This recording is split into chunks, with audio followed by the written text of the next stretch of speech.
bà càng nghe đá này dương ta chỉ một nạp phiệp vào dương muối đại xa ấy đại xa xong bây ta nẹt chấm liên ca bỏ tê có cây áo đầm lay tha đầm bòn đấy chỉ thì cầm tực mua hai ban thì cầm tực đại xa nó pe là cái cho mà mơ nó miền bập quan tẹt cả la kiaเปรียบ đôi bên này tha ca có prong tức quan nó ban ở được cho thì cầm mùi anh mình là du cao rót rồi nằm mình miền tức chấm nôn mình miền phiệp riêng ngột bờ sân giờ miền phiệp riêng ngột tức chấm nôn xua taได้ก่อนโดกรองตัวนั้นอะไรเนี่ยมีตัววัตถุเพียบไปยังมาเนี่ยติดกรองมวยนั่งก่อนประกาศประปอนนั่งมาวิเพอร์เฟคใช่ให้วิ่งว่าบัดรับโรยชนะมายังก็ขกายเวลามาวิ่งสุดท้ายวิเลือกดำไล่ยังปัญหากำเจียยังบนใจปีดำโกวัดกับสกอลประเทศเลยสกอลโลสกอลโกวัดชื่อสกอลกำเจียบ้านจังយើងចង់ឲ្យតំបន់អតីតកម្ពុជាអាណាចក្រខ្មែរនឹងដែលមានពីមុនដែលយើងអាចបានថាយើងសល់បានបណ្ណាយើងយកបណ្ដឹងមកហើយយើងថែរក្សាអានឹងហើយជួសជុលថែទាំឡើងវិញដើម្បីឲ្យអានឹងវាមកវិញអញ្ចឹងបាន UNESCO កំណត់មានតំបន់ហ្នឹងដើម្បីថែរក្សាអស់ហ្នឹងពួកគេឃើញថាវិសាលភាពផុសក្រុងកូននឹងវាធំកំណត់401គីឡូម៉ែត្រកន្លះហ្នឹងតាមពិតក្រុងគឺរាប់ពាន់គីឡូម៉ែត្រកន្លះក្រុងកូនក្នុងសម័យនោះដែលអ្នកស្រាវជ្រាវគេស្រាវជ្រាវមិនមែនត្រឹមតែ401គីឡូម៉ែត្រកន្លះហ្នឹងទេអាហ្នឹងដោយសារគេយកតែទីប្រជុំជនដែលមានសំណង់ធំប្រាសាទធំដែលនៅចំកណ្ដាលដូចពីក្រុងភ្នំពេញមានចំកណ្ដាលហ្នឹងប៉ុន្តែក្រុងហ្នឹងមានរាប់ពាន់គីឡូម៉ែត្រកន្លះបាទអ្នកជំនាញដែលគេសិក្សាហើយអញ្ចឹង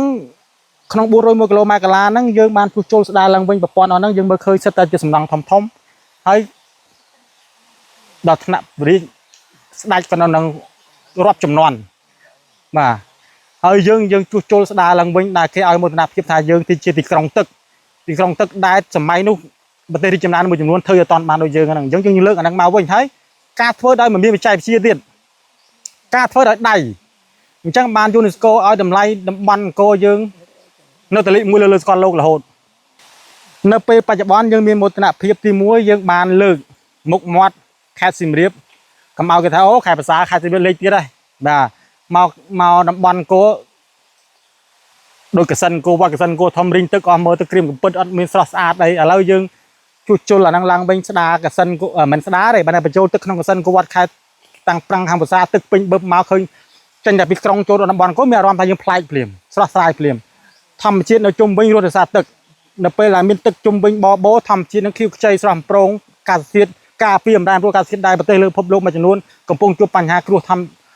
អំណាចព្រោះកាសធាតុហ្នឹងយើងមានមោទនភាពដែលតំបន់យើងមួយហ្នឹងអាចធានាបានកម្ដៅក៏មិនឡើងខ្លាំងដូចនៅបណ្ដាតំបន់ផ្សេងបាទអញ្ចឹងយើងចង់មកហើយយើងតាមរយៈអង្គការ UNESCO តាមរយៈ ICC ហ្នឹងគឺគេបានឲ្យតម្លៃយើងដល់ថ្នាក់យើងយើងជាគំរូសម្រាប់ប្រទេសកភ័ណ្ឌដទៃទៀតនៅប្រទេសដទៃទៀតទៅអនាគតគឺយើងសង្ឃឹមថាពេលយើងធ្វើអាហ្នឹងឲ្យបានល្អទៅល្បីផ្សព្វផ្សាយដល់ប្រទេសក្រៅទៀតនាំភ្ញៀវទេសចរមកជួយឲ្យទៅកំណើនជាជនក្នុងតំបន់ហ្នឹងការកើនឡើងតាមការរយៈភ្ញៀវទេសចរមកហ្នឹងទី2យើងលើកតម្លៃអ្វីដែលគាត់បាត់ពីមុនមកមានចំនួនក្រោយបានយល់ថាពពកបរោះដូនតាអញខ្លាំងអញចេះអួតគេនៅស្រុកក្រៅហ្នឹងហើយអញ្ចឹងអនាគតនៅពេលដែលយើងមានអស់ហ្នឹងក្មេងៗយើងបើសិនយើងអត់រកអាហ្នឹងទេវាគាត់បាត់ហើយគាត់បាត់ក្មេងញ៉ាំក្រោយមានអីបន្តទៀតអញ្ចឹងយើងឥឡូវហ្នឹងយើងទៅបានមួយផ្នែកទូចទេតែផ្នែកទឹកទេនៅផ្នែកប្រាសាទនៅផ្នែកអីក៏នោះទៀតដែលមិនតាន់ជួសជុលអញ្ចឹងបើយើងអនាគតយើងធ្វើបាន